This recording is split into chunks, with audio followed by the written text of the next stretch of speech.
girl Kay, and I'm back with another video. Today we're going to be doing another episode of Wedding Wednesdays, and today we're going to be talking about saving your coins.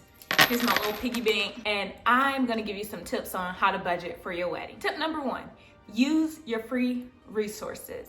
There are so many free resources out there. You have to do your research.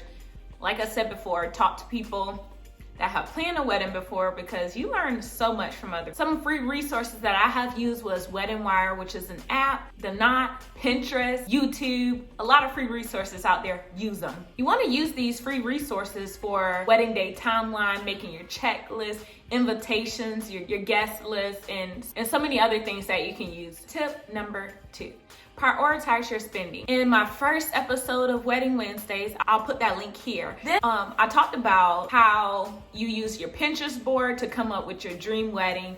Use some inspiration, get inspiration there. So you want to prioritize so you're not spending much money on things you don't really care about. Like some people care about the venue, so they spend more money there, or your decor, or whatever you have. Prioritize that and it can meet your standards. Some people focus on food, the DJ, entertaining, wherever you want most of your budget to go. Make sure you have that budget and prioritize what you rather spend more money on or where you can cut back. Tip number three, find the area of focus. Where do people spend their most time?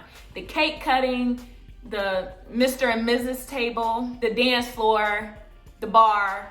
I would spend time in decorating those areas where there'll be a lot of pictures on the dance floor, videos, and the other areas you don't have to decorate as much. It can be simple, and that will save a lot of money when it comes to decorating. If you really want to save money on some of your venues, the photographer, videographer, book your wedding in the off. So the peak wedding season is between June and October. So if you book outside of those dates, then you can get discounted rates on like your venue, your photographer.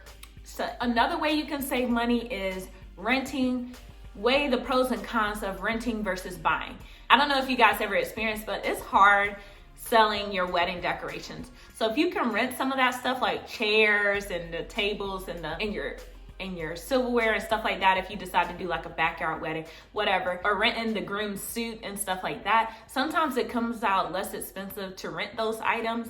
So make sure you look into renting versus buying. To save money, you don't always want to skimp out. Like, you don't want to be too cheap and your wedding doesn't come out like you want it. So my suggestion is to do the best vendor or the best photographer, whatever. You want to choose the best, but choose their lowest package. That way you still have that quality work and you won't be disappointed. And my all-time favorite, DIY what you can, but you also want to consider your time, because you don't want to spend all this time on DIYing stuff and you feel stressed and overwhelmed and you aren't getting other things done. So if you can, DIY. For instance, you can DIY their centerpieces and hire a florist to do your bouquet and the boutonniere and the bridesmaids' flowers, stuff like that. Find the venue that actually gives you the vibe that you're looking for your wedding, whether it's rustic, bohemian. You don't want to pick a venue and you have to completely transform it. That's going to end up costing you more money into the decorations and getting the things you need to make it the venue that you want to make it.